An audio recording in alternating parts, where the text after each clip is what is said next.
Jangan lupa like, comment, and subscribe channel YouTube TVRI Bengkulu dan nyalakan lonceng notifikasinya.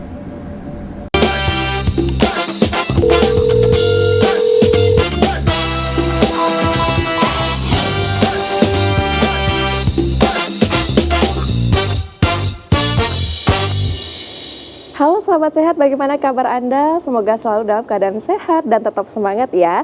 Senang sekali pemirsa, hari ini saya Julia Hartanti bisa kembali menjumpai Anda dalam program Dokter Kito bersama Kita Sehat. Tentunya dengan berbagai informasi, edukasi, dan juga inspirasi seputar dunia kesehatan. Nah sahabat sehat, kali ini kita akan membahas mengenai tema typhoid fever atau demam tifoid. Nah ini yang biasa kita kenal dengan nama tipes. Nah penyakit tipes ini pemirsa berasal dari bakteri yang itu biasanya ditemukan pada cairan atau minuman yang terinfeksi. Nah, seperti apa sih gejalanya, pencegahannya, dan juga penanganannya akan kita bahas bersama dengan dua narasumber cantik yang sudah hadir pada hari ini. Langsung saja kita sapa. Yang pertama ada Dr. Else. Halo dokter. Halo Julia. Cantik sekali. Sudah lama kita sepertinya tidak berjumpa ya. Tahun ya. Tahun lalu ya dok ya. Luar biasa. Bagaimana kabarnya dok? Alhamdulillah sehat. Alhamdulillah sehat. Perjalanan aman lancar ya. Aman lancar. Nah, pemirsa, selain Dokter Else juga sudah hadir bersama dengan kita Dokter Bella. Halo dokter. Halo. Cantik sekali. Hari ini sage-sage ya. Sudah lama juga kita tidak bertemu ya. Nah dokter, kabarnya gimana? Alhamdulillah baik. Baik, ini dua dokter ini sama-sama semakin cantik dan semakin sehat. Sudah semangat ya, hari ini kita membahas mengenai penyakit tipes yang rasanya sepertinya setiap hari ada aja kasusnya ya, baik di puskesmas maupun di rumah sakit ya dok ya. Mungkin bisa dijelaskan terlebih dahulu Dokter Else secara singkat apa itu penyakit tipes? Ya, jadi kita hari ini bahasnya tentang demam tifoid ya. Demam tifoid ini atau yang lebih boomingnya kita sebut di masyarakat adalah tipes, penyakit tipes ya.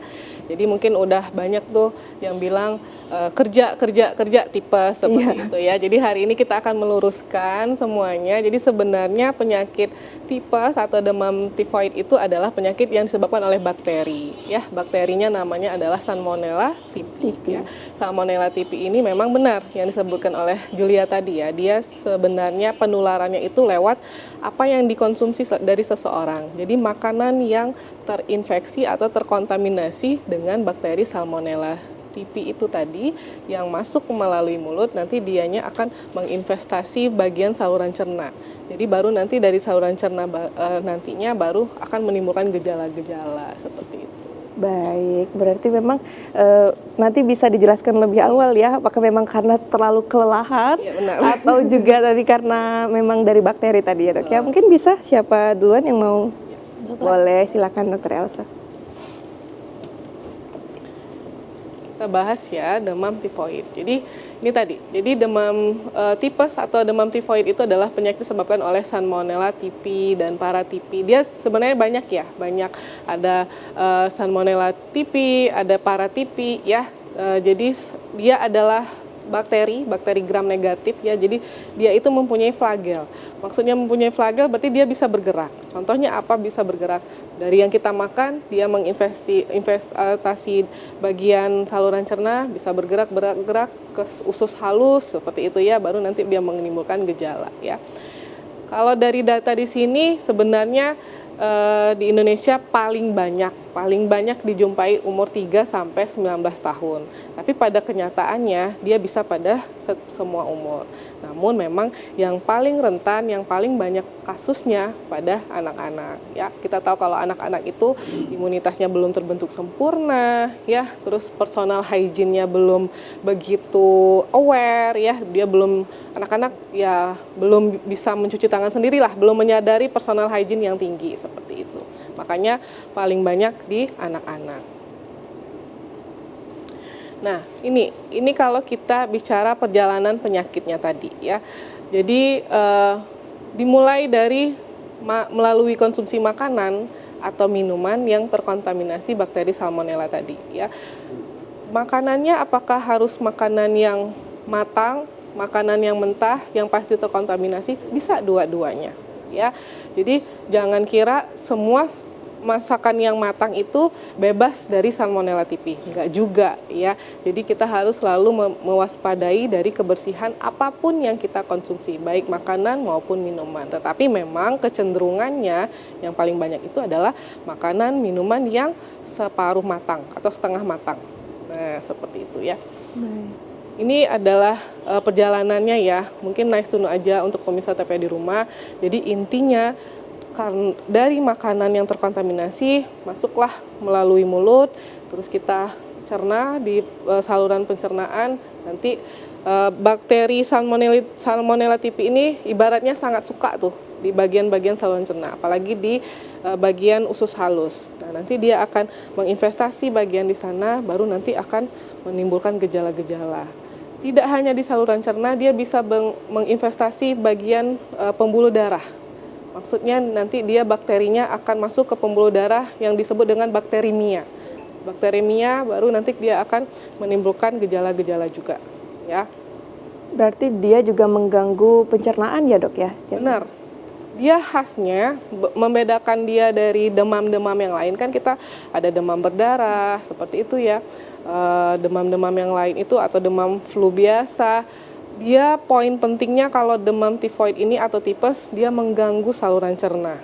Makanya banyaknya keluhan yang dikeluhankan itu yang berorientasi ke saluran cerna, mual muntah, diare. Kalau diare kan istilahnya mencret.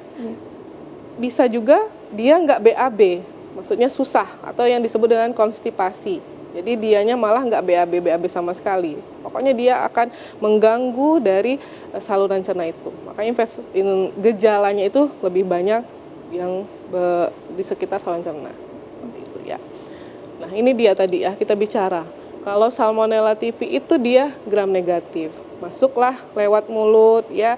Baru nanti dia masuk ke ini di usus halus seperti itu ya, di usus halus nanti baru bakterinya akan masuk ke sirkulasi sistemik, maksudnya adalah pembuluh darah seperti itu ya, baru dia nanti bisa juga masuk ke nodus limfe, baru ke darah ya, di sini kelihatan, baru dia bisa masuk ke liver, masuk ke spleen ini kantong empedu, liver seperti itu ya, dan lain-lainnya. Baru masuk ke balik lagi ke darah. Nah, hal inilah yang menyebabkan dia menimbulkan gejala-gejala ini.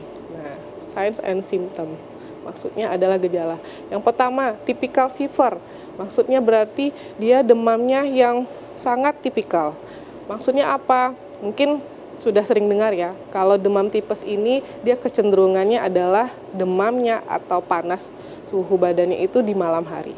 Memang betul. Jadi biasanya dianya itu berbentuk step ladder. Istilahnya itu step ladder. Dari gerakan dari demamnya. Jadi pagi, siang dia biasanya nggak demam nih anaknya atau pasiennya. Tapi nanti suhu tubuhnya akan naik pada malam hari. Malam hari akan mulai dari sore biasanya ya, khasnya mulai dari sore nanti ke malam akan naik suhu tubuhnya. Nanti mulai pagi lagi turun lagi, siang turun lagi, nanti sore begitu lagi. Begitu khasnya biasanya ya. Lain halnya kalau kita sebut demam berdarah kan beda. Dia seperti tapal kuda. Dia biasanya akan naik, nanti pas hari keempat, 5, 6 di masa krisisnya dia akan suhu tubuhnya menurun. Nah, kan biasanya yang menurun pas hari keempat, 5, 6 disebut dengan masa krisis ya. Yang kedua, muntah. Nah, muntah tadi, mual, muntah, makanya dia kontaknya atau manifestnya itu memang di saluran cerna, ya. Yang ketiga, sakit perut, ya, sakit perut. Yang keempat, sometimes diare.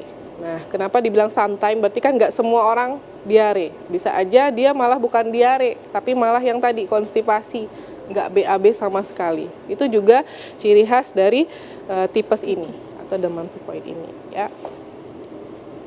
Berarti balik lagi kalau bicara bakteri kan imunitas tubuh ya dok ya. Bagi yang memang terkena langsung tapi memang imunitasnya kuat bisa jadi dia tidak terkena. Nah itu izin bertanya dok, bagaimana dengan orang yang satu minum misalnya dengan orang yang imunnya kuat tetapi dia ada bakteri dari cairannya kemudian sama di tempat yang sama oleh imunitas yang tidak kuat katakanlah ya, apakah bisa terkena dia? Bisa.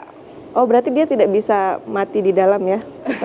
Tetap bakteri ya? Tetap. Jadi dia memang dia feko oral namanya ya, feko oral. Jadi memang dia yang dikonsumsi. Jadi kalau emang dia satu makanan, kayak kita nih misalnya bertiga satu makanan, yang satunya makan sepotong.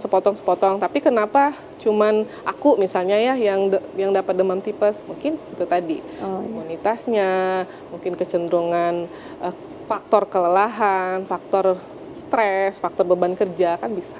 Baik Dok, nanti kita akan lanjutkan lagi, namun kita akan jeda terlebih dahulu ya. Pemirsa jangan kemana-mana, tetap bersama kami dalam Dokter Kito, bersama kita sehat.